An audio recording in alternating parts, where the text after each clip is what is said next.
given, that's how we live it. Don't be mad at the system, it's simply how we've existed. What's up, everyone? When it comes to this video, I'm going to be going over protein and what is the bare minimum for a sedentary individual and what is the highest amount that I personally would recommend and to whom I would recommend it with.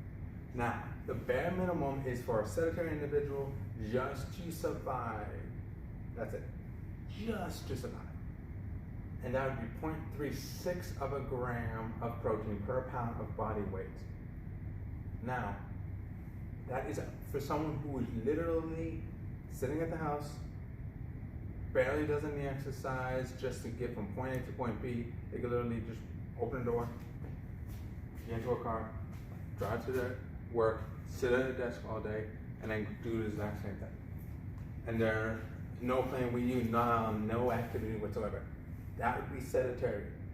If you have kids, you're more active than that sedentary person.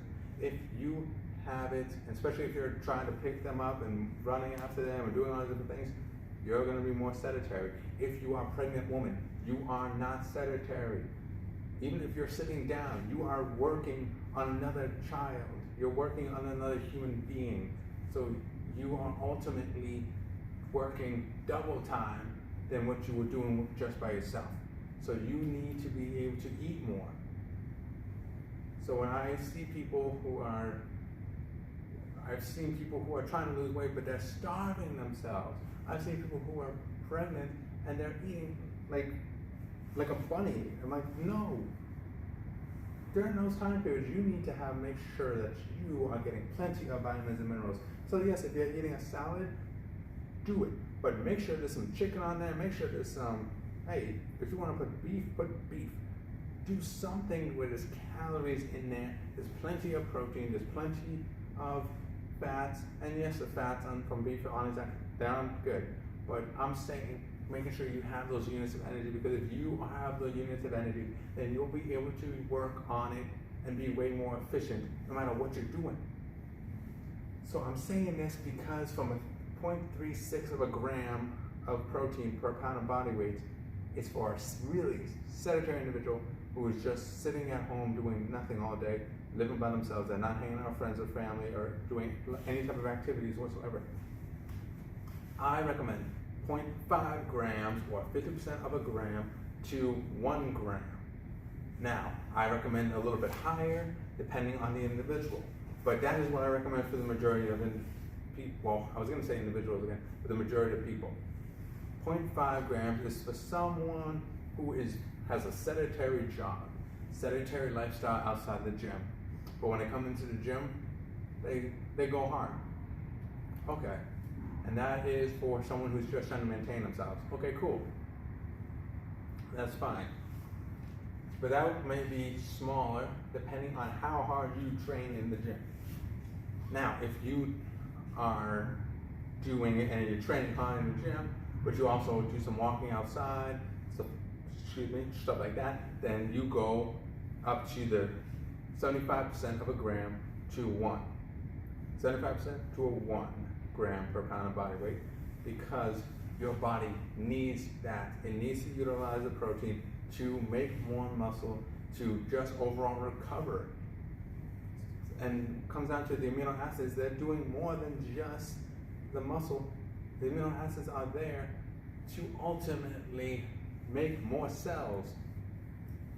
And ultimately, that helps you out in so many different ways. It will affect your immune system, making it better. It will affect the way you look, everything. You just need to make sure it's complete protein sources. Now, when it comes down to it, that is for someone that's a little bit more advanced or intermediate.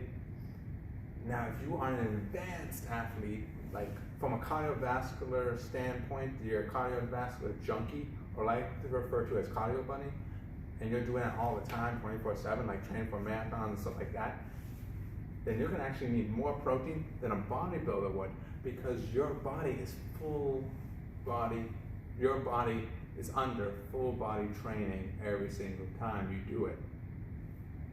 Running a mile, a lot of times people think it's just from the waist down. No, it's not. I mean, yeah, you feel it in your heart, you feel it in your lungs, but a lot of times people don't realize is that the proper technique for running. You're actually using your upper body, you're using your arms to go faster. If you're not using your arms, you're not actually going as fast as you possibly could. And I know most people, they use their arms, but I've seen some people where they have their arms like this when they're running. Or I've seen people where they're putting their arms side to side like they're doing a thriller dance. And I am not exaggerating that. I've seen that multiple times at different gyms. But for someone who's a more active individual, that's super active on the cardiovascular standpoint and just overall endurance standpoint, then I would recommend the 1 to 1.3 grams per pound of body weight.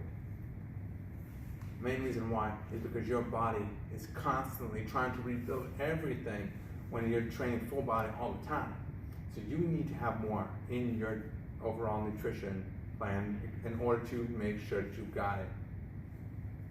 Which is why you see a lot of athletes, they're eating crazy amount of calories because they are constantly busting their ass. When it comes down to it, you might see them on the field, or you might see them in the swimming pool, you might see them when it comes to powerlifting or strongman. But a lot of times when it comes to the powerlifting, and those calories are being used to move really heavy weight. Strongman, really heavy weight. And a lot of times it's not just once. For strongman, they have to pick it up and they have to move it. And just taking those steps is insane. Or dragging something, or anything like that. That's why they have to have so much units of energy, which are the calories. Some of them are eating 10,000 calories a day. And yeah, they're on the fattier side, but they are also muscular because they are constantly training hard. The same thing goes for anyone else. You could be working on just maintaining, you could be trying to work on losing weight, trying to gain muscle, or anything. No matter what your goals are, your protein needs to be there, which is why I recommend higher than the sedentary amount that, if you look it up online, the sedentary amount will pop up. I recommend a 0.5 to 1 gram per pound of body weight. I recommend that for individuals, no matter if you are sedentary or not. Because if you are talking to me, you are someone who's trying to go into the fitness end. You're trying to train. You're trying to work on your nutrition. So you're going to need more than some sedentary individual. So I would recommend that. The 1.1, 1.2, 1.3, that is for someone who is really hardcore and they are trying their best and they're giving it their all and they have a huge passion for it. Or if you're someone who is training hard, like you are working construction all day, and on top of that, you have to run around with kids and everything like that, then yeah, you're also hardcore. You need this. If you have any questions on the sources for protein, what is incomplete, what is complete, and anything like that, and if you want me to tailor a grocery list for you, just for your goals, then you could always DM me on Instagram, Facebook, or YouTube. And stay strong. Oh, I wonder if this will work. I actually got a battery for it. Let's see. What you're given, that's how we live it. Don't be mad at the system, it's simply how we've existed. I hear a lot of people talking like they politicians and choose to